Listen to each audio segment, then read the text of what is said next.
The Great Purge was a unique and grotesque historical event. Members of the party elite were imprisoned and executed en masse. In surreal show trials, they publicly confessed to all the crimes they were accused of, no matter how absurd they were. There seemed to be no resistance whatsoever among high-ranking party members. Communists facing execution shouted, "Long live the party, long live Stalin," while ordinary people marched through the streets with banners calling on Stalin to show no mercy. Since the opening of the archives, we know that most of the victims of the Great Terror were ordinary civilians. In this video, however, we want to focus on the elite of the Bolshevik party. Party members were killed not as mere numbers, but as individuals. They were singled out by the secret police, evidence was collected, biographies analyzed, protocols drawn up, and confessions coerced. It is commonly claimed that Soviet totalitarianism did not leave much room for individuality. Although this is true for some aspects of the Soviet state, individualization was intensified in other areas.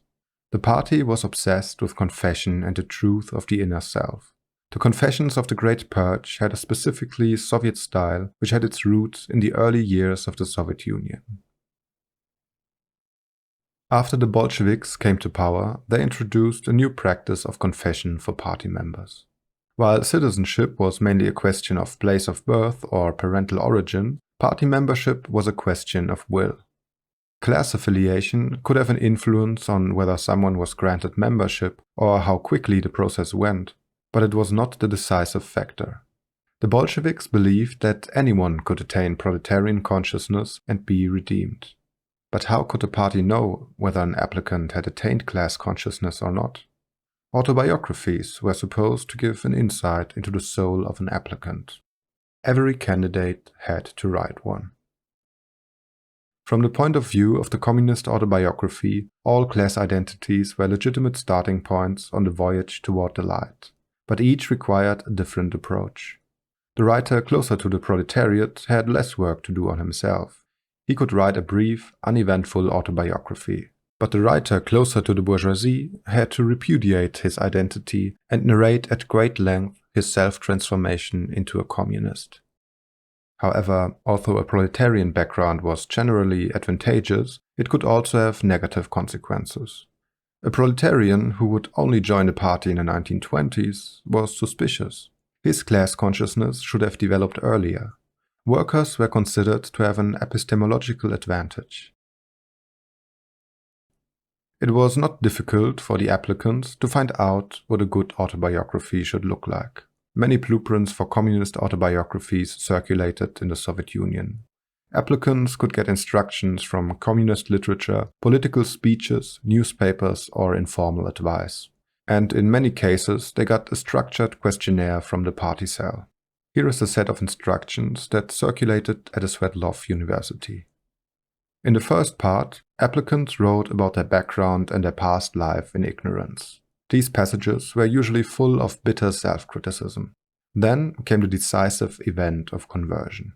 Applicants had to write about the events that led to the awakening of their class consciousness.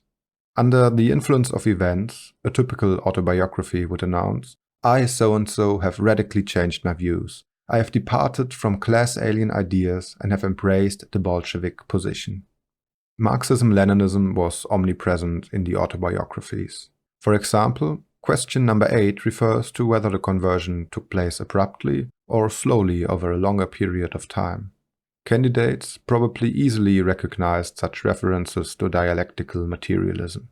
In Marxist dialectics, it was assumed that change occurs gradually until at some point there is a qualitative leap. Applicants could decide whether they wanted to focus on the quantitative change or the qualitative leap. After the event of conversion was described, the style of the text changed.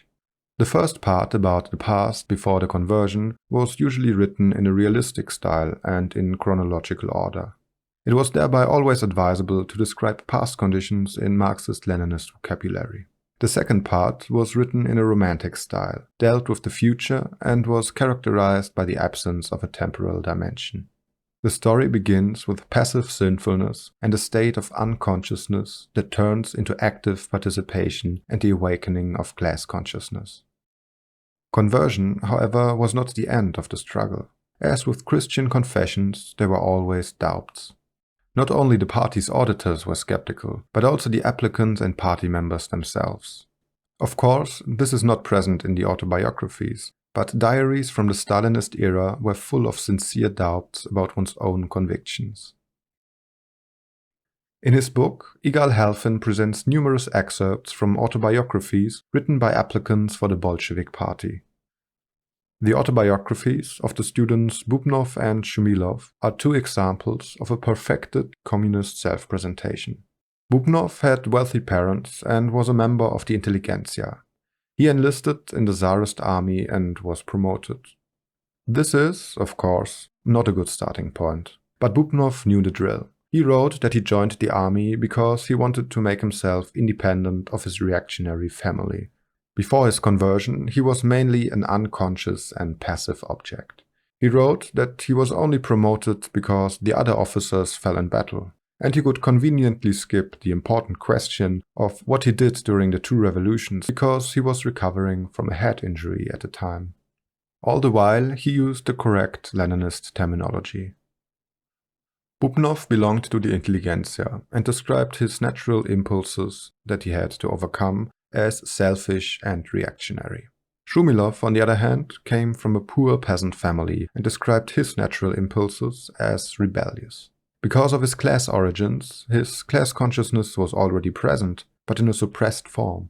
Of course, he also converted earlier and faster than Bubnov. The fact that he came from a poorer peasant family was an advantage. There were almost no proletarians in the Russian Empire, and the party saw poor peasants as the closest thing to them. However, most candidates were smart enough to know that an overly positive image of village life would have been condemned as reactionary. For this reason, Shumilov also wrote about how he emancipated himself from his family. His conversion experience took place during the First World War in a German camp for prisoners of war. I passed through an ordeal and experienced a spiritual rebirth. The camp and the many prisoners from all of the Allied powers exercised a profound influence on both my will and my mind. As early as my second year of captivity, I experienced the revelation of the essence of being. Until that point, I had been a believer, but now I lost my faith in religion, which I saw to be foolish. In the camp, I read plenty of illegal literature. Marxist books were sent to us from Switzerland. Some said Lenin himself sent them. Shumilov did not hold back. It was possible to point to physiological illnesses and material circumstances to explain why one's own class consciousness did not develop. Thus, Shumilov could proudly declare that his consciousness had developed despite the hunger and cold in the camp. He even linked his moment of conversion to the great Lenin himself. Writing an autobiography and undergoing a rigorous self-examination was not the only part of the application process. The applicants were also questioned in front of a party committee. It was assumed that applicants have an understanding of Marxism-Leninism and can speak Bolshevik. They had to think dialectically, know important historical facts from a Marxist point of view, be able to cite different opinions about socialism while knowing why the Bolshevik position was superior, and they had to be able to talk about what the imperialists were up to these days. However, the Marxists were also convinced that the world needed to be changed and less interpreted. It was important to show a determined will and certainty. Philosophizing too long about speculative things would have been rebuked by other party members. Lastly, one had to take into account one's own class affiliation. Class affiliation took the form of a ritual of words and deeds that had to be performed faultlessly by the students who wished to join the party. One example that illustrates the application process in more detail is that of the student Klein, who applied in November 1925. Applicants had to present their biographies to an audience who was to find out whether the conversion was sincere. In this case, the investigators were determined to find out why Klein had not applied earlier. Why had she not applied then? Because I could not tell left from right and regarded myself unprepared to enter the ranks of the party. Your sister is a major underground worker. How could you fail to learn about things from her? I was drafted during the imperialist war and was a prisoner of war. I returned home in 1917 and departed to study in 1920. Thus I was barely in touch with her. Unconvinced by his explanations, the committee questioned his student peers. One of them spoke favorably of Klein, but another said that Klein was just an opportunist who always sides with the powerful. But Klein's best friend came to his rescue by reminding the audience that Klein had a harder and longer road to class consciousness because of his background.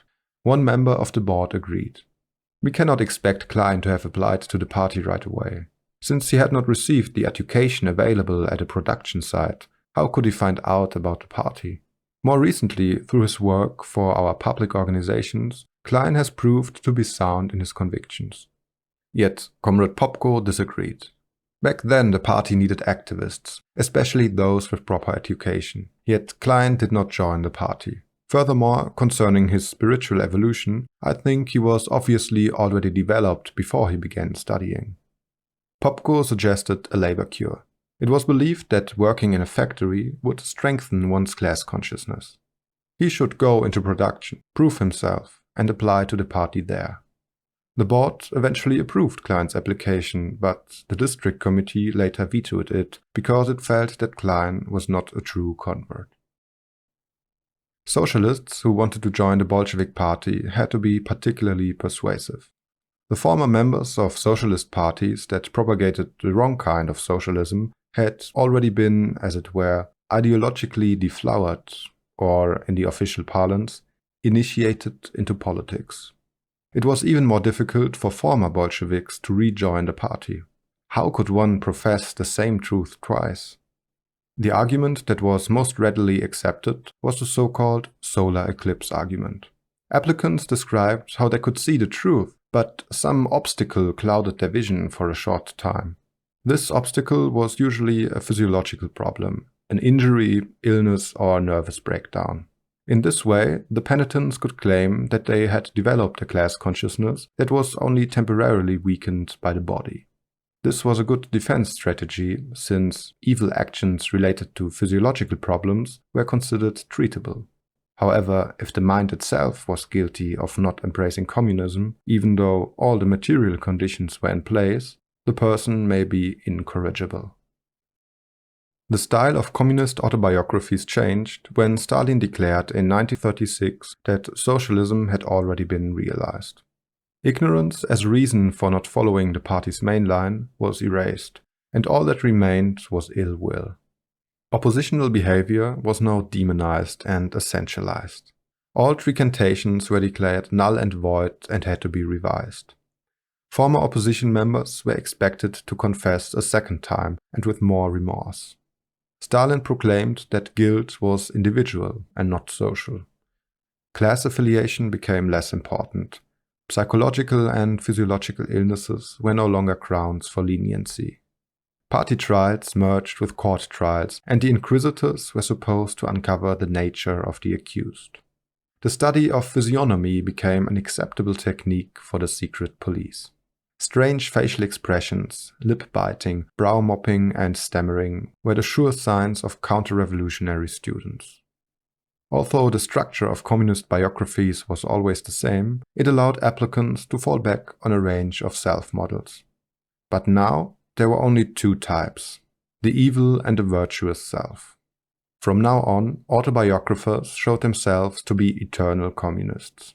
They had always been communists and never stumbled.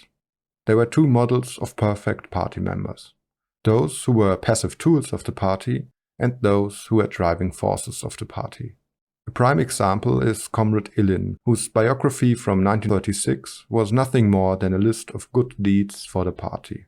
He offered no phenomenological observation about himself, no hopes for a communist future, no regrets, no failures, no personal development. This kind of communist autobiography created a utopian self outside of time and space that never had an independent existence outside of the party. Ilin ends his autobiography with "Never in opposition, no party censures, have no relatives who were alien elements or joined the opposition." With the full realization of socialism in the Soviet Union, all separation between private and public Appearance and essence, speech and action disappeared. To name was to summon into existence. When Stalin said, "Bear in mind the latest events in our party," everyone who understood the new reality knew that with events, he meant slogans. There was no difference anymore between words and acts. Terrorist statements and terrorist acts were the same thing.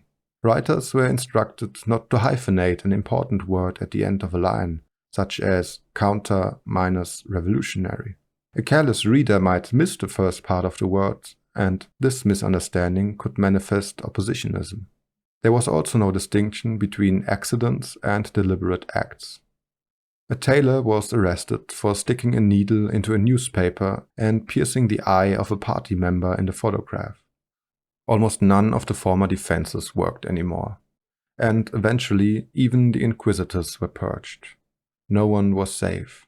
To fail purging an enemy or to purge the wrong individual meant to risk your own life. From the beginning, the Soviet Union was plagued by an increase in suicides. In the 1920s, the frequent suicides were seen as a kind of illness. In the late 1930s, they were considered a crime, an expression of ill will. What also changed in the 1930s was the nature of the purges. At first, being purged meant losing one's privileges and the end of one's career. Yet as time went on, purges became more violent. Purged members were handed over to the secret police, thrown in jail or executed. From diaries, suicide letters, and last words before execution, we know that the victims of the purge who were former members of the party elite never lost their faith in communism. When they realized that their execution was inevitable, they were still worried about the loss of their membership in the party and how they would be remembered by future communists. Many suicide letters from former party members contained bitter regrets for crimes committed and the assurance that deep down they were never against the party. Excommunication from the church meant separation from the grace of God. Excommunication from the party meant political death and detachment from history. It meant being thrown into the garbage can of history, along with the capitalists, aristocrats, and fascists. From the archived files of the secret police, we know that there were rumors among the prisoners. Rumors that the convicted oppositionists had not been executed. They were secretly living on some heavily guarded island and were allowed by Stalin to continue their work for the party. These rumors may have reached the ears of Nikolai Bukharin in his cell. Although he was once Stalin's most important ally in the party, he could not escape the Great Purge. In his final plea to the judge, a desperate Nikolai Bukharin begged. "The old Bukharin is dead. He no longer walks the earth. Call the new Bukharin Petrov if you like. The new Bukharin is already born. Allow him to work. If permitted to continue my physical existence, I will do my best to show you that your gesture of proletarian generosity was justified." His plea was dismissed, and Bukharin's last wish was that a new generation of communists would restore his party membership sometime after his death. When Stalin was handed the suicide notes and last wishes of those sentenced to death, he only saw in them a last attempt of devious traitors to smear the party.